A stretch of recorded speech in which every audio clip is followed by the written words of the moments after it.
How's it going, Grade A Nation? Chris Thomas here. Hope you're having a great A Gundam day. And on this installment of Grade A Nation, I'm talking with Bob Bendel. He is the inventor of the Quilt, which is a quilt pillow. And Bob hasn't really been on much. I'm sure he's been preoccupied with other matters since he's been a rabid participant in the last election cycle. But we're not going to talk about that here. We're going to be talking about a recent incident that Bob had and how it made him feel. Bob, how are you? I'm doing okay. It's one of those things where you do something nice for people and they don't appreciate it. They don't appreciate it. So, what is it that you did exactly? And maybe I should give a little background first, because the My Quilt is a quilt pillow.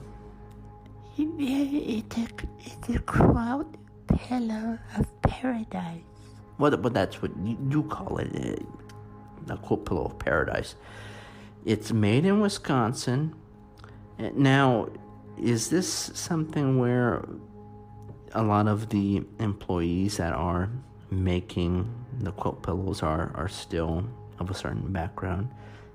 Yes, it's a situation where I am taking advantage of the new administration, and there's a lot of people who are not citizens that are working in the factory, and I like to inspect them in their work and threaten them with deportation if they do a bad job.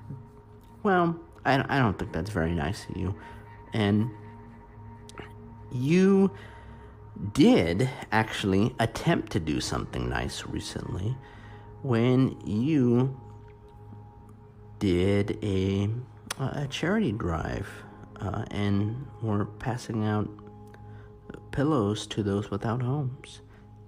Yeah, it's where I felt altruistic and wanted to give some my quilts to the people that are in need. I am a man of faith, and Dominic Taylor is my spiritual advisor. Oh, God. Dominic Taylor, yes, he has been on Grade A Nation before.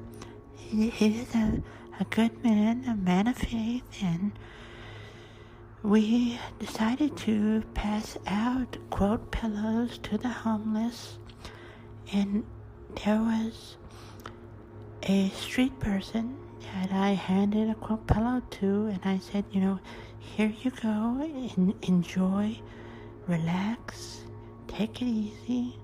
I know things are hard, but they'll get better as long as you have the My Quilt by your side. And he started laughing at me.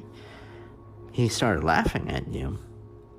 Yeah, and you want to know why? It's because I'm cross-eyed. Yes, I know, Bob. You mentioned that before when you were on Grade A Nation. In your prior life, you were someone who was addicted, and you took a lot of Mary Jane and ecstasy, and so you ended up permanently cross-eyed. Exactly. I am permanently cross-eyed. I cannot uncross my eyes. So I hand the pillow to the street person, and he's laughing at me because my eyes are closed. And that was very hurtful, because if you took a look at him, he looked like Don King, if Don King brushed his hair with a weed whacker. His hair was just all over the place, to and fro. He had on a black full-zip fleece jacket. And mind you, this is in the heart of summer. He should be in a tank top, but in sweltering 98-degree heat, this creature was mixing with law-abiding, tax-paying citizens that actually have a home like myself and Dominic Taylor. All right, you know, you don't have to attack him personally. Well, he laughed at me. He laughed at me for being cross-eyed. Is that appropriate? Well, it certainly wasn't nice, especially since you were giving him a free Mike Willow. Two Mike Willows, so you double the pleasure. Okay, well, so if he laughed at you, how did it make you feel, in all honesty?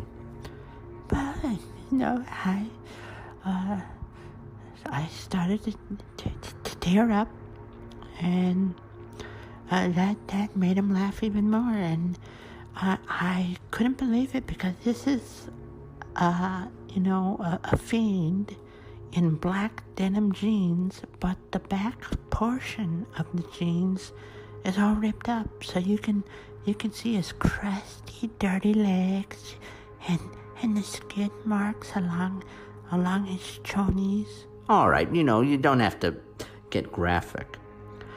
Now, how can someone who can't even wipe properly laugh at a man who is cross-eyed? Can you answer me that? Well, I'm not sure if there is an answer to it. Maybe this is someone who is not well in the head, and he saw your crossed eyes and laughed. Oh, so you're pretty much excusing it, aren't you? No, it's just, that's life. You're gonna encounter people that are not very nice. You would think that this is a person that should get his vision checked, and not me, not Bob Bendel. I'm the inventor of the Mike Willow. I don't need my vision checked, because I carefully craft these pillows on the backs of illegal immigrants. I admit it, but still, they are quality pillows. So, what is the takeaway from this? What are you going to do moving forward? Well, I'm planning on going to the encampment under the freeway where all these homeless freaks congregate. They've created their own tent village, and I'm going to pass out the prototype of the new Mike Willow Blanky Boo. The Mike Willow Blanky Boo. Yeah, the Mike Willow Blanky Boo is gonna be the thinnest, most delicate, but comforting blanket on the market today, and it's gonna be so popular, it's gonna fly off the shelves.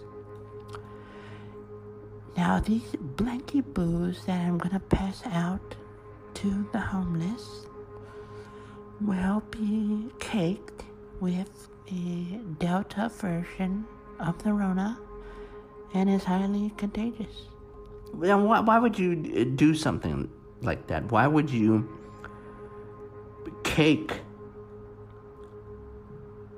something harmful onto the blankets that you're giving out to the folks? Because this was just one homeless person that laughed at you, and you're making them all pay. And isn't this something like when the British gave blankets that had smallpox on them? They came from the smallpox ward, the blankets of Fort Pitt. And Smallpox could cause scars and blindness. If you're giving people blanky boos with what you say, that could be very dangerous, especially with the population that isn't necessarily with all their shots. Now the softness of the micro blanky boo may, make it harder to spread anything, as opposed to, more commonly touched hard surfaces. So, let's see what happens. It's worth a shot. Let's see how many we can get. What do you mean? See how many you can get? So one man laughed at you, and you're gonna go after an entire encampment community. Why would you try to go after so many people? Well, because it made me think about what I've, seen all these people contribute to society, and it's not very much. They barge in coffee shops, shouting obscenities for some ice water, and then they proceed to get half of the water on themselves while they chew on the ice like a cow munching on cud. Chewing on ice like a cow munching on cud. Are you proud of yourself? Well, yeah, have you seen these people in quotes? That, you see a guy doing the worm on the sidewalk before scurrying into the bushes, and then the guy proceeds to go number 2 with most of his body exposed to everyone passing by. We don't need that. We don't want that in our community. And if some Myquillo blanky boos with the Delta variant can do the trick, so be it. All right, Great A Nation, I'm very saddened to hear that a grown man being teased for having crossed eyes is now resorting to a premeditated act of vengeance, really, against an entire community. I think you should be ashamed of yourself, Bob, and if I didn't know better, I would think that maybe you've been having a whole bunch of Mary Jane, and that's how you conjured up this bizarre idea. Well, you would go there, huh? You would go there and say such a sickening thing. That's an actionable comment, and you're gonna be hearing from my legal team, my Quilt legal team, and we're gonna take every cent off of you, and then I'm going to take that money to buy more material to manufacture with my team of illegal labor Myquillo blanky boos that will be distributed to other encampments. Well, good luck with that. Great A Nation, I encourage you to do a positive deed for someone in need, a person without a home. Donate a meal, donate some clothes, donate a pillow and a blanket. We're in challenging times, and we need more positivity. We don't need people like Bob Bindell spreading nastiness. Yeah, well, you know what's nasty is a podcast host who can't keep a sidekick. Okay, well, if you want to talk about Tom Ladeau, you do it on your own time. We'll check in with you later, Great A Nation. Bye-bye. Would you like a Myquillo blanky boo with the Delta? No, of course not.